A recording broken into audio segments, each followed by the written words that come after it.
Սիրելի ունգընտիրներս, Սաբել Եսայանի դպրոցական ուսումնական կյանք են դրվագներ պիտի ընթերցեմ ձեզի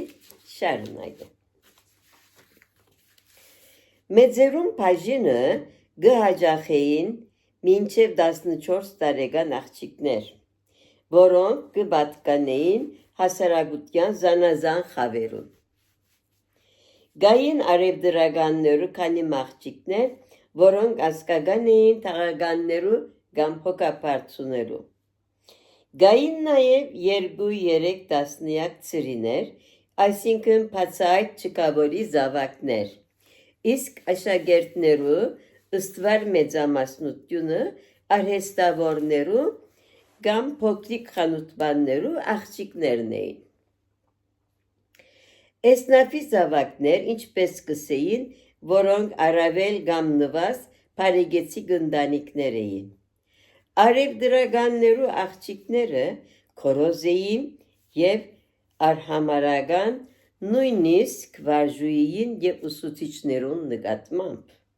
որոնք կարծես իրենց ծնողքին կամ ազգականին վարձկաններն էին։ Վարժուհին և ուսուցիչներեն ոմանք կգծեին այդ աղջիկներուն, բարձր նիշեր գտնեին, ներողամիտ և ժպտուն էին, երբ որևէ հանցանք գործեին, և այդ բոլորը չէին վրիպեր մեր ուշադրութենեն։ Էսնավի աղջիկներն էին, սակայն, որ գուտային ամենեն ընդունակ և հաճող աշակերտուհիները և ասոցմե էր, որ դուրս կգային խառնվածք ունեցող աղջիկներ, որոնք կբողոքեին անարդարություններու դեմ, կպաշտպանեին տղաները և երբեմն իրենց անձին վտանգով կկազմակերպեին իմպոստական շարժումներ։ 12 տարեկանից արդեն կճանչնայի արտաքին աշխարհը, դպրոցի աշխարհի մեջ են իր հակասություններով և պայքարներով, իր անհաշվելի շերտավորումներով։ Դպրոցը մանրանկարն էր մեծերու այն աշխարհին, որ հետագային իր կարգին պիտի ճանչնայի։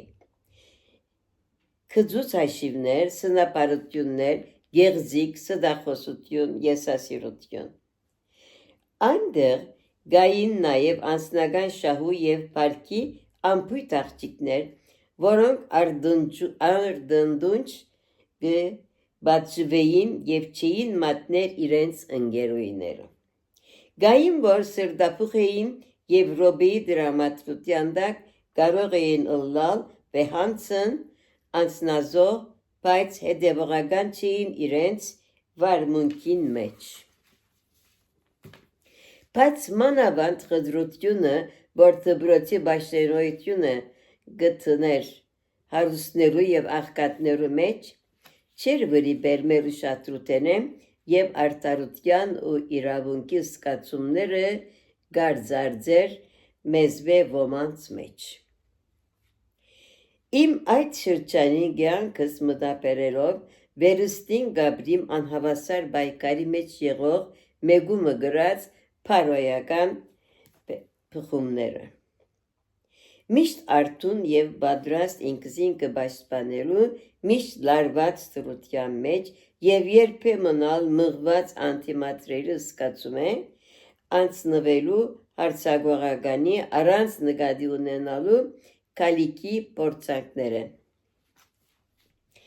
Այսպիսի տրամադրութենէ մղված օրը հարցակած եմ, որ վարժուհիմը, որ քանակովը զարգավ աղքատիկ աղջկա ցուրտեն վիրավոր մատներուն, հետևանքները շատ ծանր կրնային ըլլալ, բայց հայրս, որն խոսեր էին իմ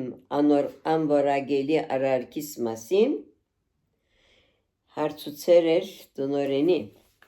«Հապա մեյմը հարցուցեք, թե ինչու աղջիկս արձակեցավ վարժուհիին վրա»։ Օրենքով մարմնական պատիժը վերցված էր և դպրոցը նախամեծար համարեց սահիլ այդ խնդրին վրայ։ Բայց դպրոցի մեջ ամենեն դաժանելի պահը ճաշի ժամն էր։ Ամեն մեկ աշակերտուհի իրեն հետ կբերեր ցերեկվան ճաշը։ Չքավորները փոքրիկ ծրարներով իրենց մեջ գային հաց եւ քանի մը ցիտաբուդուղ եւ երբեմն միայն չորհաց։ Կբադահեր, որ այդ չորհացի ծրարն ալ չլար։ Հարուստները իրենց դանձարային միջոցով գղրգեին մեծ ափսեներ 2-3 տեսակ կերակուրներով եւ անուշեղենով։ Ընդհանրապես վարժուին հրավիրված գլար այդ ափսեները մեգուն առաջ։ Էսնավի դղակը գունենային մեկ տեսակ կերակուր եւ եղանագին համեմատ միրկմը։ Գիրագոս աղբարը թբրոցին դնդեսը գգադարեր սպասարկությունը անոնց, որ դան ծարաչունեին, իսկ տնտեսուին գաղարդի երևույթով բարավմը, որ գգերագրվեր հարուստներու սագարներու մնացորդներովը կդակցներ գրագարանին վրա։ Խորդիկներու հոդը երբեմն խորովածի ախորժապեր պուրումը գպրներ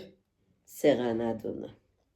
Անոնք, որ գերագուր ունեին անհամբեր ախորժակով գնստեին իրենց ափսեներուն արջև, իսկ չկավորները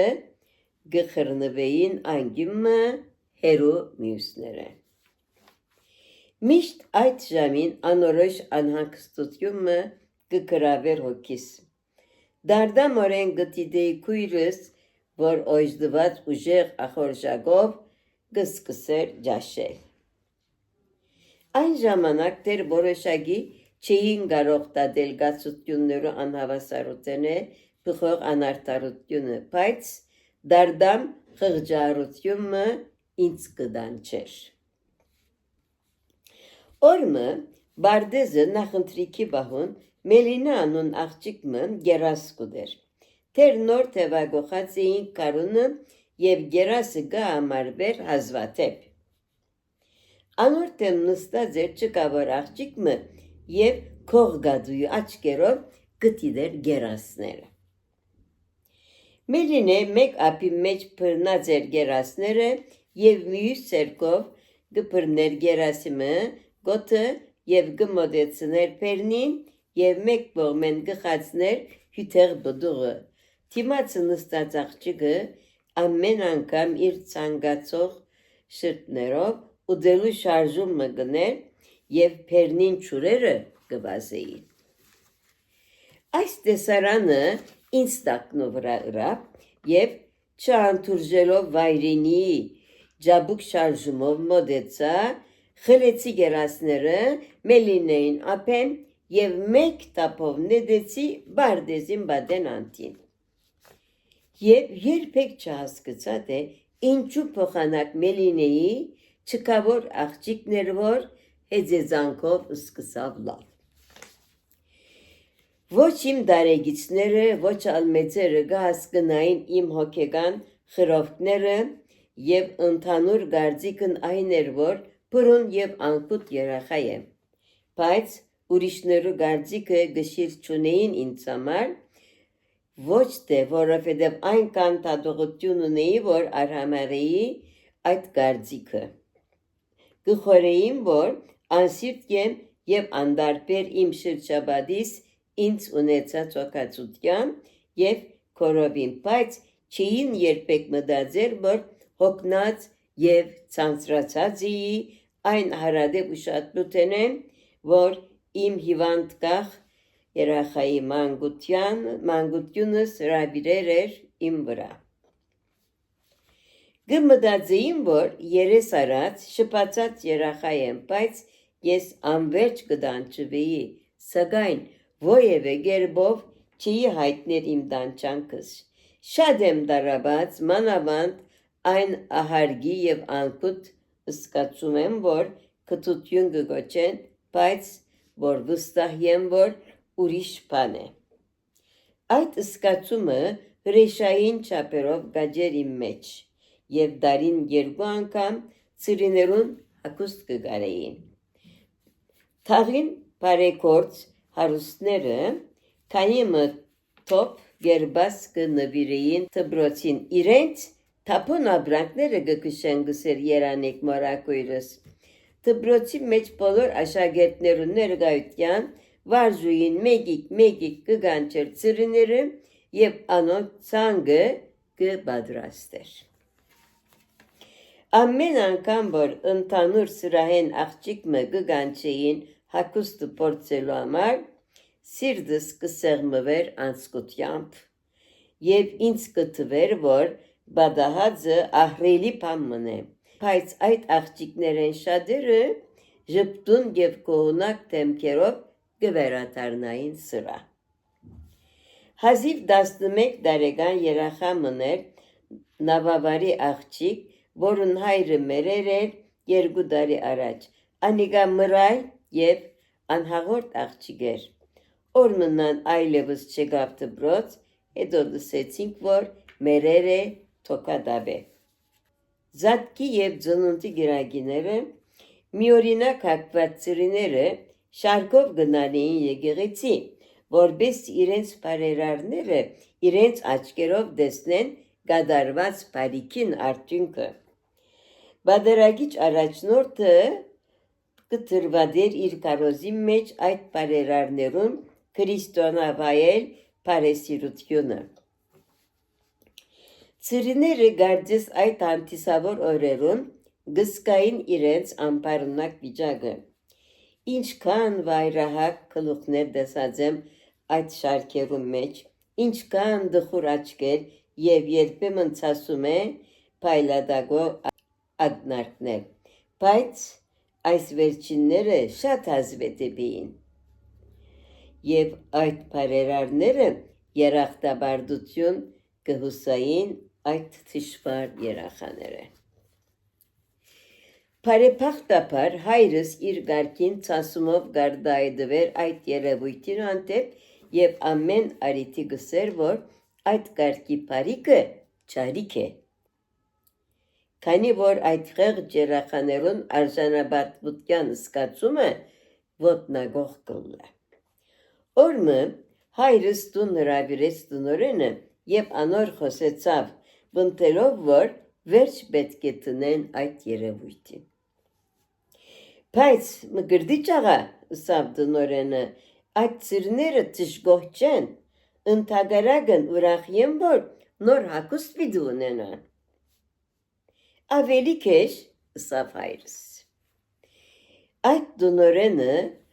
ադապազարցի երիտասարդ մներ թավանքերով եւ բեխերով։ Անիկա քաղցրապան էր, ժպտուն եւ հաջողագադար։ Գճանար սիրաշայի ծնողները, բայց մասնավորապես գծնող էր հարուստներում։